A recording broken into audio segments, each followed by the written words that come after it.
Welcome to the Learning Experience Ops Show, where we talk about making learning better that's future ready. I'm Jason Gorman. I'm the founder and CEO of Jackrabbit Learning Experience. If I think back to my most idealistic, optimistic days as a learning experience designer, I can still feel how excited I was about certain aspects of the work.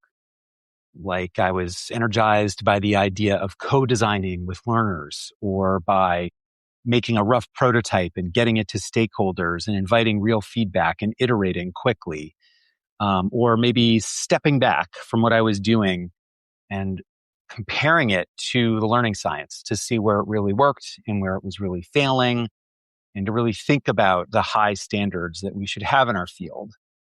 These were the kinds of things that always felt like the real meaningful work to me. But far too often, these are the things that I had the least time for, sometimes still have the least time for. And instead, days can get filled up with operational tasks, long to-do lists of necessary work, but often tedious work, and the kind of work that just crowds out the deeper thinking, the deeper work, the more meaningful work, because the deep work takes time, let's face it. And so my personal solution has always been to experiment with ways to carve out protected time, block it on the calendar, defend that time, go away for the weekend just so I have time and space to think, to try, sometimes unsuccessfully, to just preserve space for the work that matters. And sometimes that worked, and sometimes it didn't work. But my guest today is approaching this exact challenge from a bit of a different angle. Instead of trying to squeeze more time out of the calendar, he's asking a different question. What if we could use AI to remove a meaningful portion of the operational burden altogether? Louis NeJame is the co-founder and CEO of Bevel. It's an AI-powered platform built for higher ed, instructional design teams. Louis has spent his whole career in ed tech. He started out at Titan Partners working on adaptive learning research, then at McGraw-Hill leading their AI product development. Louis writes that after conducting over 200 interviews with higher ed instructional designers, he discovered that most spend 60 to 70% of their time on the kinds of things that we've been talking about here so far, like detailed course evaluations or accessibility fixes or course revisions or maintenance, not actual learning design. And so, inspired by coding tools like Cursor and Claude Code, he set out to build Bevel to help instructional designers, instructional technologists, learning experience designers. Very excited for this conversation. Welcome to the podcast, Louis.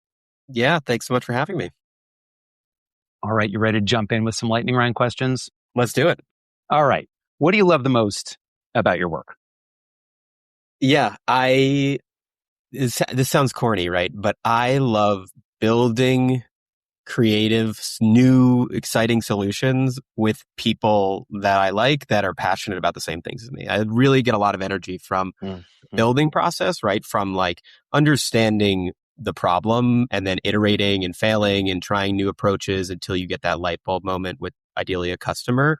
And then the second part is really, doing that process with people that I really like. So my co-founder, Brian, is amazing. The customers and instructional designers we get to work with every day are a blast to work with.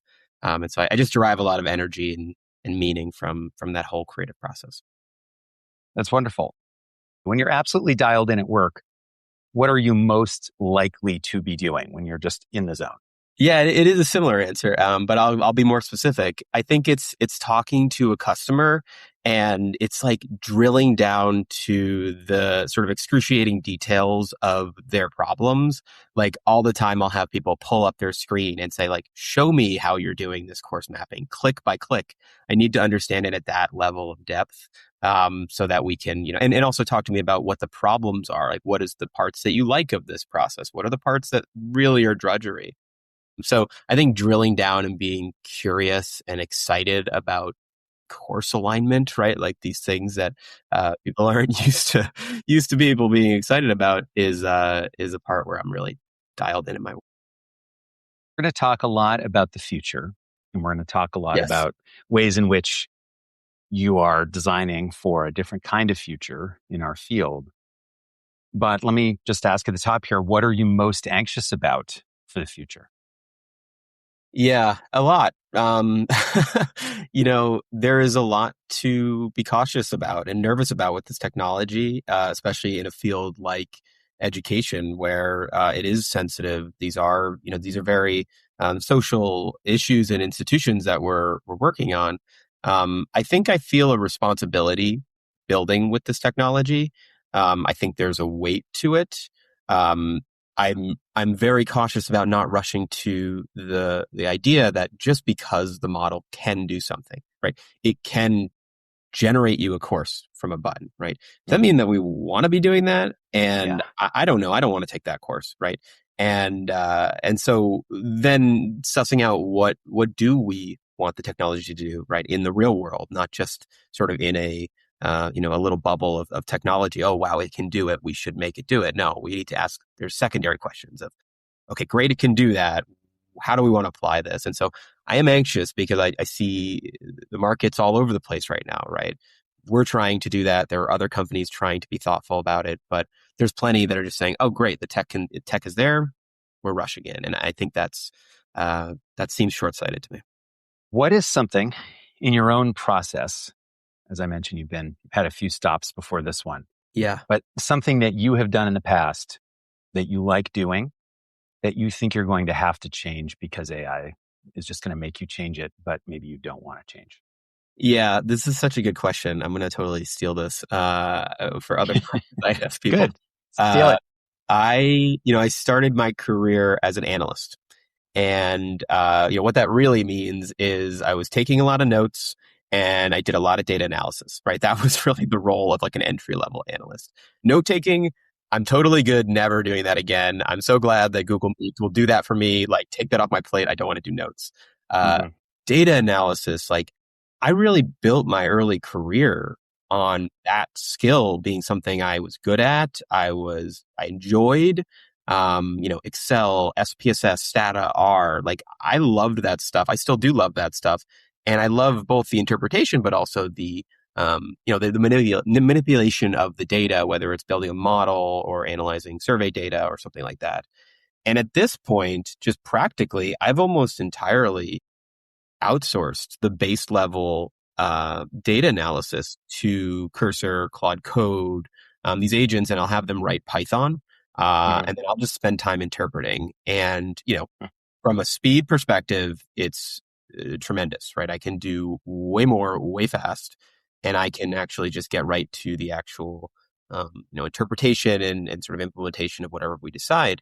But I do miss it sometimes. Like, there's nostalgia for that skill. Like, I did enjoy, having my hands on the model.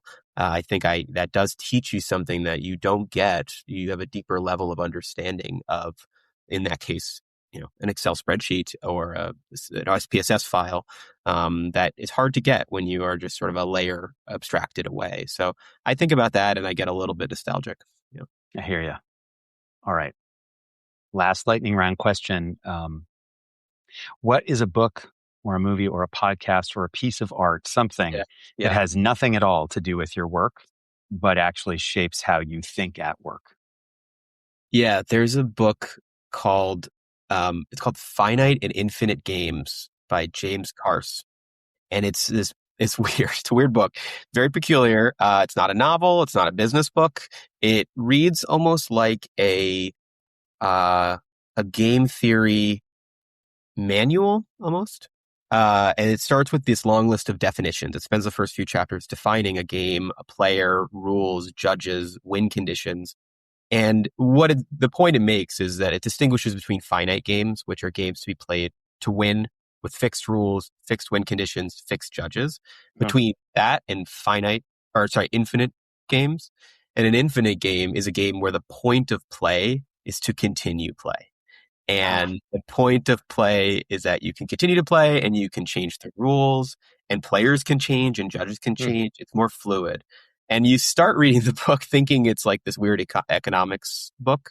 And by yeah, the end, I think you really do realize, or I realize, like, this is a really profound philosophy book. Uh, wow. and, it's shaped how I approach our work because I have a tendency to drill down into like the finite game of like, close this customer, ship this feature, beat this competitor, raise this round, like these really narrow, you know, games. And I think it helps me pull out and say, like, actually the point of this is to keep building. It's to keep learning. It's to keep being able to iterate, right? And as long as that is true, then I'm still in this more infinite game. And I know it sounds fluffy. It is fluffy, but I think that has really shaped how I try to remind myself to approach work. I love that. That's great. I am going to read that book. I'm a big, I know it's a big deep game cut. player. Good. Yeah. And I get that. That's awesome. All right. We'll get into the other questions here. So I said a little bit at the top about your role and what you do, but I'd love for you to go a little deeper. Maybe just talk about your job, your company, and maybe what a week of work looks like for you. Yeah. So I'm a startup founder building an ed tech platform for higher ed. We're building software that, like you said, helps institutions and institutional leaders really transform how they manage online learning. So there's all these operational tasks that we can help with AI to have them, be able to focus more on the meaningful stuff, like what is the future of the pedagogy for this institution? What is the context of the learners? The things that folks are actually trained on, right?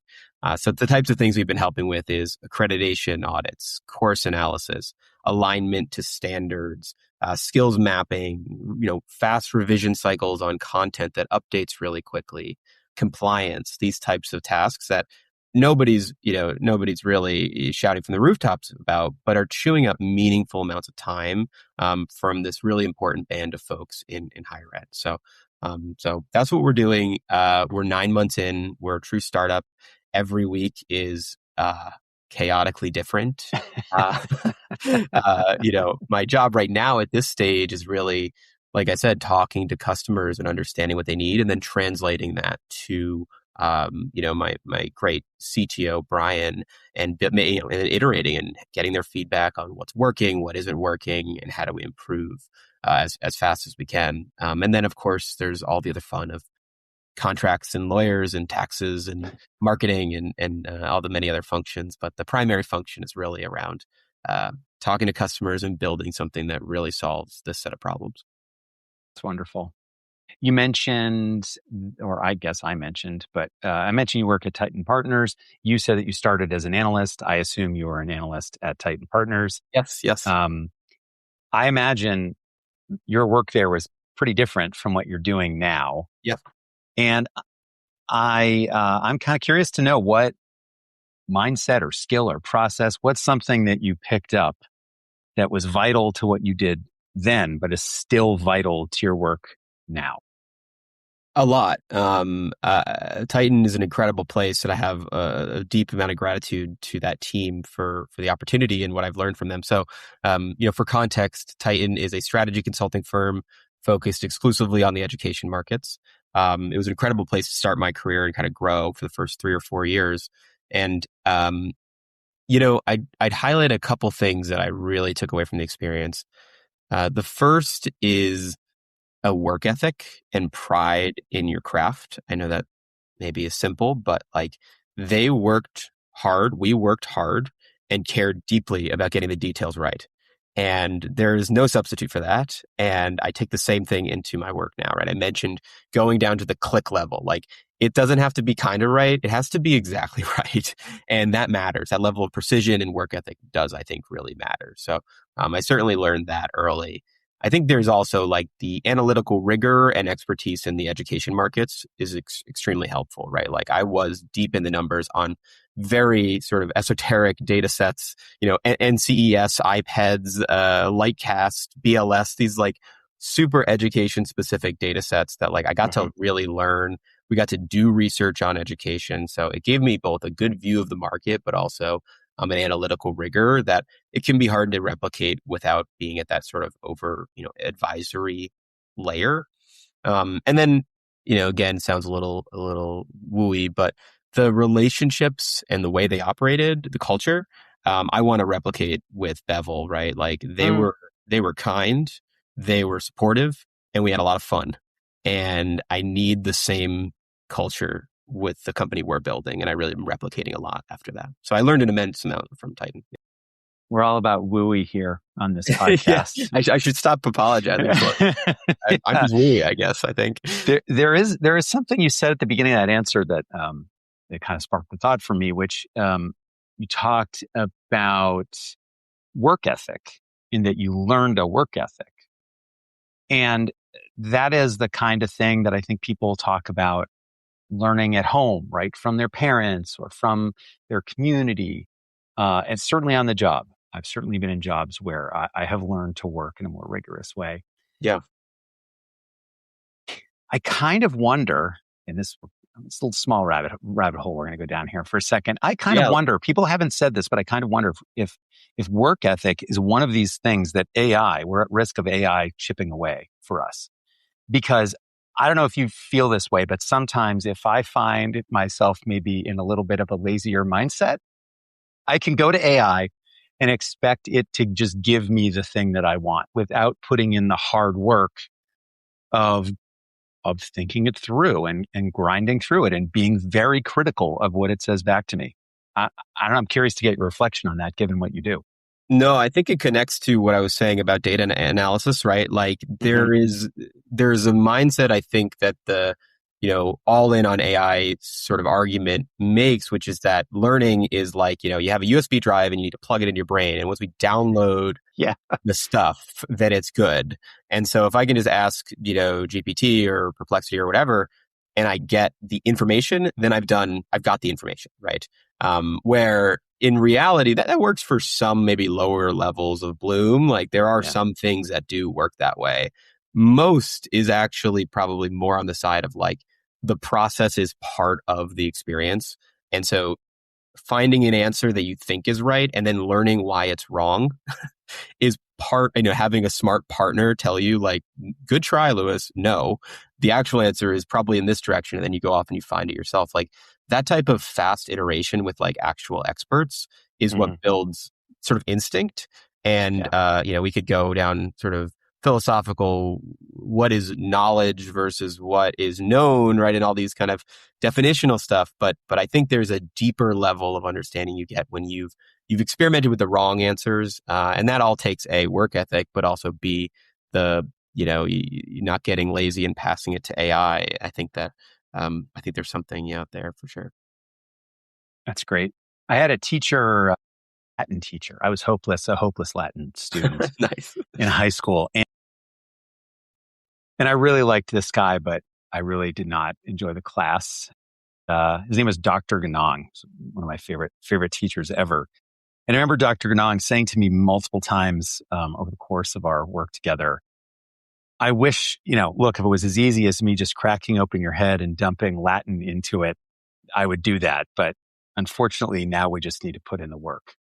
Exactly. No, I think that's exactly right. And I think that the AI, approach that at its worst, that is what it's doing. At its best, it can also be a way to facilitate the good work, right? The productive struggle, but it can be used in many ways. Definitely. There was a question that I have asked other guests on this podcast. I'm going to ask you this question, but I'm going to ask it to you twice. Okay. And I want you to answer a little differently each time. So here's a question. The question is, the world is changing fast for learning professionals. This means that how we work also means that how we work also needs to change quickly. What do you believe are the implications for how learning professionals operate? And so the first time I want you to answer, I'd love for you to answer as it relates to your work at Bevel, because I know you were really honed in on this question. Yeah. The second answer is a little different, but let's start with that. Yeah, we'll start very tactical, right? Like, I think we're already seeing the work of instructional design is shifting, at least in higher ed. The work is shifting dramatically away from a lot of the tedium and kind of detailed execution towards more oversight of these agents we're building. And then really, truly the hardest part of the job, which has always been the hardest part of the job, which is change management, internal politics, navigating uncertainty, right? I think of instructional designers I've talked to in the many interviews and customers we're working with now, And like, building the course alignment matrix was never the hardest part. It was one of the more time consuming parts.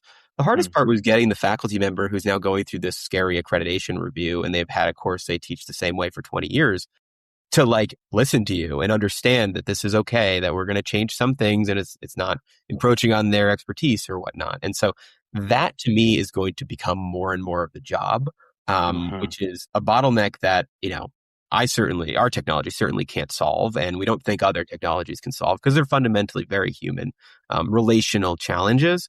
And so we think that more and more, and we're seeing more and more of the job will shift to be away from changing the HTML on page 64 so that it's readable by a screen reader. Like the AIs do that, which is great. It's exciting. And then it's going to be more about, working with the faculty to coach them through change. The last person I spoke with on this podcast, we had a really great conversation about the relational nature of the work. And I feel like this is just something that's echoed again and again in these conversations, that at the end of the day, the work is really about people. It's about trust building. Yep.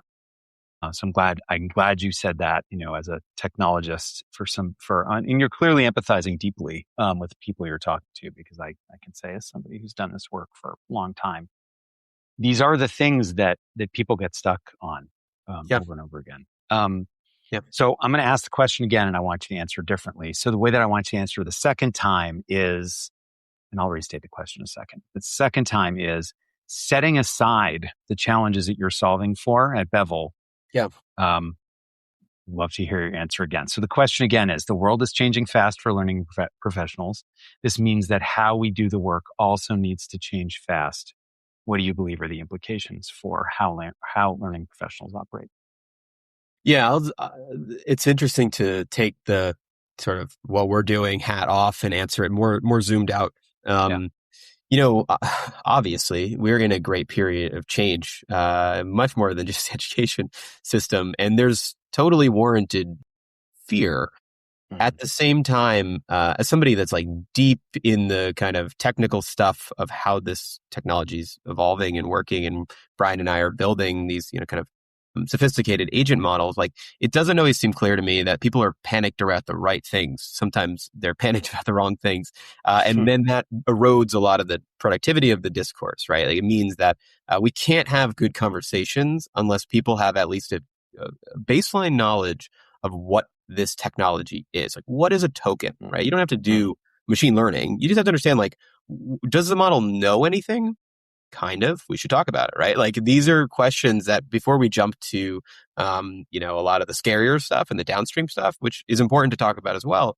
I think that there just needs to be more baseline education so that we can have a sober conversation. And so I think that like getting curious and playing with this technology and breaking it and understanding why it broke and experimenting, like all things that you would, peddle in an inquiry-based learning, if you're learning about inquiry-based learning, right? Or experiential learning. Like I think the same things apply with this technology. It's not intuitive. It should be experimented with. And I think that there's a lot of folks out there that are making policy decisions or making decisions for their business or their institution that haven't done that work, and it shows. So more play, more experiential learning, and then we can have these big conversations. And the through line is that many things about our lives and our jobs are changing fast, and we need to be adaptable to it, and we need to have that information. It feels hard to put our finger on any part of the work that isn't somehow impacted, even in places where, even in the relational pieces, even if we're not using AI in the relational pieces, I think the assumption has to be is that it's really possible that if I'm working with a professor, that professor could have an instructional design bot that they've set up on their computer, and they're kind of checking our conversations against an instructional design bot. So there's these indirect, things too, and it's quite mind bending when you really allow yourself to think about it enough. So we talked just on this relational on this relational piece, one of the things that you mentioned just now, I think, was change management, and that, this, with the additional time that instructional designers have, learning professionals have, because they're not doing these other operational tasks, that they will have more time to do this kind of bigger, more holistic, more directional, more strategic work. I'm curious, though, in your conversations, what evidence do you have, either from those conversations or from other places, that convinces you that the time that people save actually translates into better learning, rather than just like other, more meetings or other kinds of administrative work or more audits, or just fills up with more of the stuff that we're trying to weed out? Yeah, that's a great question. We're early. And so I don't have, randomized controlled studies to show Mm-hmm.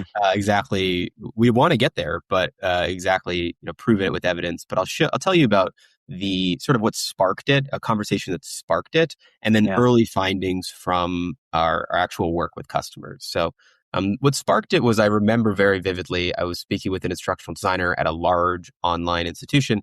She was very energized about learning theory. She had a PhD in, I think, educational psychology or something like that.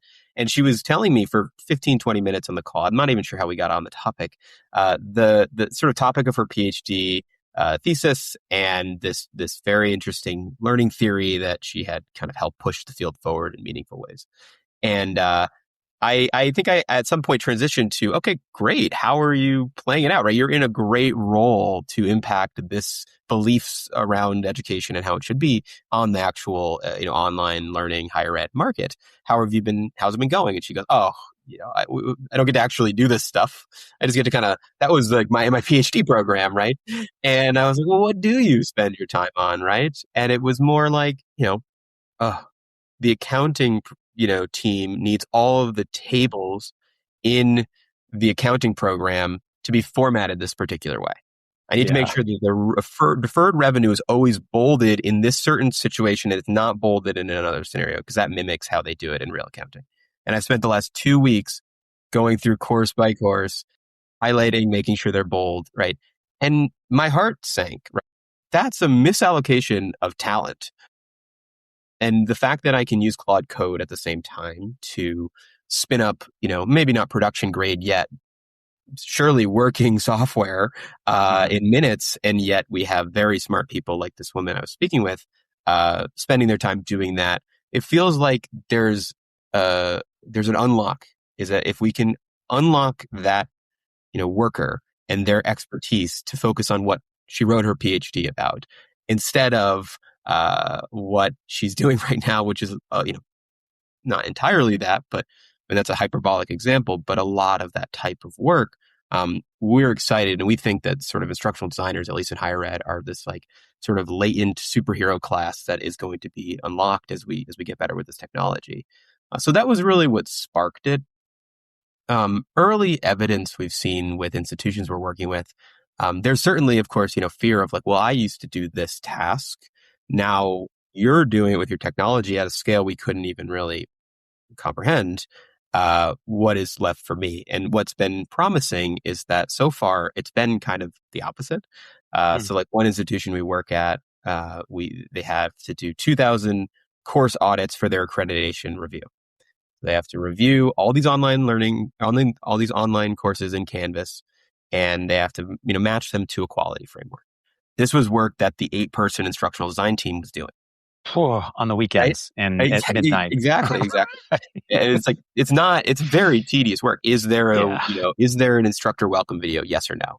Right? You got to go to the welcome page if there is one and check, right? That's not work humans should be doing, right? And if there's people that really want to defend that type of work, send them my way. We we have it, do 2,000 reports in 90 minutes. Then they share these reports with a lot of the faculty, the instructional designers that built them. And what they've seen is the demand for, meetings with the instructional design team has gone through the roof, because we've actually highlighted all the areas that courses needed work, right? Suddenly everybody's aware of the fact that half their course is not accessible by WCAG 2.2. And they're Like, how do I fix this? And who do they go to? They go to the folks with the expertise. Suddenly they realize that, it flagged that it was, there was content that was in the learning objectives that wasn't properly covered in the courses. No, who do I turn to? I turn to my instructional design team. So I don't think it's always going to work that cleanly. But I think that's an example of like when we free that as the bottleneck, the paperwork step as the bottleneck, we suddenly have more time and more demand for, a lot of the, again, relational work and real expertise, right?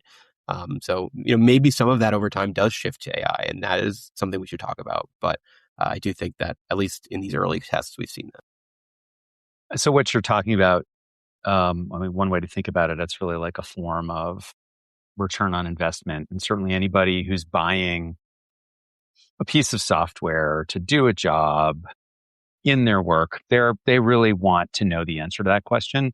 This is something that is somewhat hard to answer often for people who do the work that we do, because, if you're saying the ROI is learning, that's tough, right? That's a difficult thing. You're focused on something a little different, though. You're really focused on time and effort. And what did you say about this PhD student, that a misallocation of talent? I love that. So when you talk to clients about the ROI, or when you think about how you can demonstrate how you're measuring ROI or success, how do you frame that? Yeah, it's a great question. And it's honestly different than I think normal software. I think that these agents are different, right? Like what is ChatGPT? Is it an email writer? No, it does a lot of things. And the point is the flexibility. And so how do you justify the ROI of ChatGPT? It's like, well, what are you using it for? Right. And that's been a challenge and an opportunity for us, has been like, oftentimes the early parts of conversations with customers is me just listening and being like, I'm going to kind of onboard you, and you're going to say, oh, accreditation is very painful. We really need that help. And then for them, we focus there for the first month or so of the engagement. And then all of a sudden they start discovering the bigger use cases. So it really varies, right? Like we're having some institutions do giant skills mapping assessments where they map every single one of their programs to different, licensure requirements or BLS job codes. That there's a ton of ROI there, right? We're having a lot do kind of these baseline course quality assessments, right? And that can be, something that their accreditor requires or they just want to do. And there's ROI there because, of course, the quality of the average course goes up sort of at a scale that they couldn't do before. And ideally, the product is better, and then, better retention and better tuition. I think that for me, though, those are all like solid. Those will help deals move fast. They're very practical. Longer term, though, I'm really excited about like, how can we start to enable institutions and designers to do things that they genuinely just couldn't do before? And I don't always know what those will be until the instructional designer tells me something and it like blows my mind, right? And so like we have one institution who said, hey, we want to use this to do all this tagging to skills and also learning objectives. And then we're going to create like a modular curriculum so that students could weave through the curriculum in different ways. That's really cool. I didn't think of that. That's not my idea. I'm really excited about that, but we really think we're building an enabling technology to say that suddenly all these ideas that we have, and there's many of them, and there's no one best one, but there's a lot of energy out there to change right now, and we think we want to be a part of that motion. One of the things that you said, kind of buried in there, you said that you map. You said a lot of amazing stuff, but one thing just really caught my attention, because the ROI of the product on the efficiency of creating courses is one thing. And then there's this other ROI question that I would say instructional designers, learning experience designers have pitched at us all the time, which is really, really hard to answer, which is, how do we know this course is effective? How do we know that people are really learning? How do we know that this is really helping people? And if what you're saying is one of the things that you can do, for instance, is map the alignment between the course and the job market, I mean, that is such a specific, concrete outcome of doing the learning, right, for a student. And that's all of what you said was exciting. I'm pointing that out in particular because that really gets to the value of the learning itself, which I think is so slippery. It is slippery, and more institutions right now are trying to either launch new programs. I see that oftentimes as they say, okay, well, we'll just launch more programs, and they build them from the ground up with, with these, kind of competency-based learning or whatever the model is, which is great. I'm all for that, and we want to enable that as well. But what about your, X number of thousands of courses that you've already got sitting in your Blackboard or Canvas or D2L, right? Like, those courses have great, rich content in them, and also, experts in the form of faculty and SMEs tied to them that know how to teach in that particular course, that particular content. And we need to bring that along to be competency based as well. And we think that AI is exceptionally well positioned as a technology, but back to understanding what this technology is at reading really detailed, large volumes of text and video and images, and then translating that into something like, we've had folks do it with Bureau of Labor Statistics, like really formal job, sort of frameworks and taxonomies. We've also had folks say, hey, I just have a PDF from PwC or from EY on like what they're kind of looking for, and it's very qualitative. I'm going to put that in and have it map against that. And so the model can handle this really flexible range. And I'm excited to try and, again, enable that. I don't think that's right everywhere. I'm not trying to peddle any given pedagogy. I think education is way too complicated to say that this is the one. But that is a big popular one that's obviously growing, and we're excited to kind of support. Appreciate that. One of the things that's so challenging as a designer is you have an architecture in your head, and then once you get into the details, and it's like Tuesday, and maybe you're not feeling so good, and you have to sit down and make the module. And I know we had a conversation about this 3.5 weeks ago. Exactly. I kind of remember that conversation. I'm just going to do my best. I mean, look, We're humans, right? Yes. But it sounds like what you're describing is that the bigger picture architecture is always easy to reference and go back to, and you make a thing, and then you are able to say, all right, if we compare this to what the bigger picture ideas and design is, we can actually validate whether or not we're on the right path. Yeah, and making that process not like, in the case of accreditation, every 4 to 5 years, we do this giant like summative assessment. That's what it is, right? And instead, we make it more formative, where I made some tweaks to this course, and I recheck it against whatever our quality standards are. Or, we have a belief about, this program leads to this exact job. We want to add new content. We can always be constantly checking, because the cost of a check, the cost of a quality check has gone to, close to zero. And so, yeah, exactly right. If we can have folks focusing more on the strategy of the larger curriculum, than caught up in the execution. You're clearly focused on the short to medium term. Everything that we've been talking about are things that you're doing, things that organizations are already using, right? On their existing courses. So I am curious to hear from you what your predictions are, not for the short or medium term, but for the long term. Where do you think things will change in our field? Yeah. You're putting me in a bad spot. Predicting is the worst. Predicting is hard. Especially long-term predictions are hard. Nobody's going to hold you to this. I promise. I promise. We can reference this in 10 years and see how right it was. That's right. If I just step back and think about like, where's higher ed headed, right? And I think that can signal where learning designers within the system are going. I think pretty first principles about why does a student go to college? And when we ask students that, when you look at the survey data, there's many reasons to go to college. I fully understand that. The reason people do practically go, that they cite most often, is to get a job and to better their career prospects. And I am very closely monitoring, right, the impacts of AI on particularly the entry level white collar job market. And I suspect that will be a very defining force in how higher ed as a system, because they're already so deeply linked. I think that as that market becomes incredibly turbulent, it already is, but I think we're headed in a scary and turbulent direction.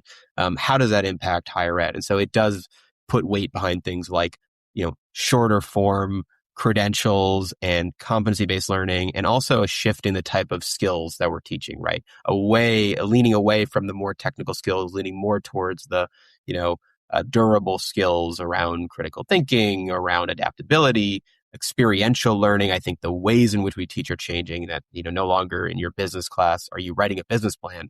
No, you're creating an app and getting users, right? Like that's the project now, right? So the bar for that kind of thing is going up. So I'm throwing a lot in there, but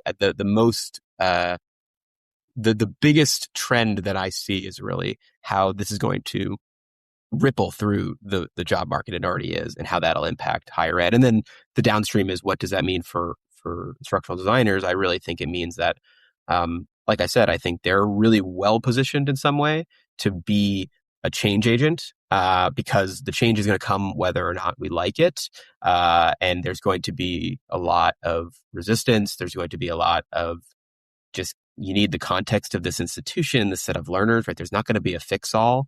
And we need smart people that are technologically sort of savvy and also really deeply embedded in learning theory to help make sense of it and help guide an institution to whatever is on the other side of this disruption.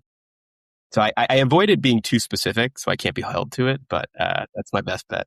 It's a good bet, and I appreciate it. And actually, I did not plan it this way, but the last question is always a question from the last guest. My last guest was Donald Taylor. Donald Taylor's UK-based. He's a researcher and author of the L&D Global Sentiment Survey. So what he does every year is he surveys about 3,500, 4,000 people-ish globally on what they are thinking about most for next year in learning and development. So what is most top of mind? What do they think is going to be hot? His word is hot. What's going to be hot next year in L&D?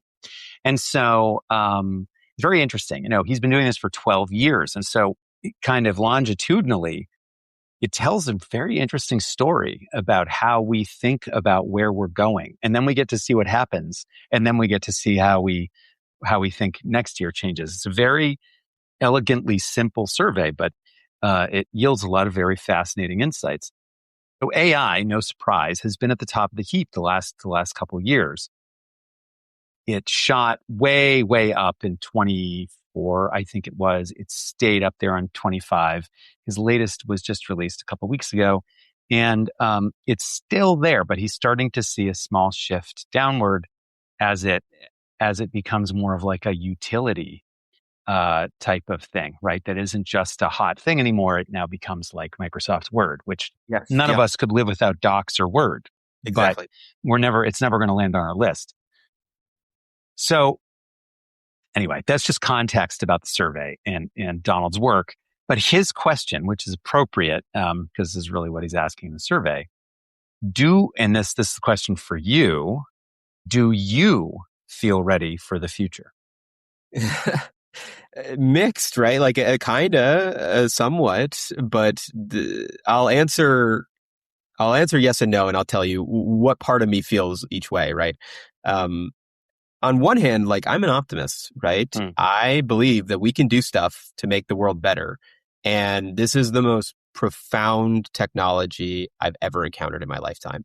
And, change is an opportunity. And way before AI, there were plenty of challenges that we wanted to uproot, that there wasn't maybe the momentum that we could change. And I'm just so energized by like how much is happening and how much is being uprooted and re-questioned. And I think that there's opportunity to do a lot of good there. And I sure hope that what we're doing with Bevel is in that camp of supporting, high quality use cases that are really deeply tied to like what the actual user wants their future and their job and their work to be like. So they can do more of the good stuff and less of the tedium, right? At the same time, like I'm nervous too, right? I'm particularly worried about the pace of change compared to previous technological revolutions. I think that this is moving way faster. I'm not the first. It's not my idea, certainly.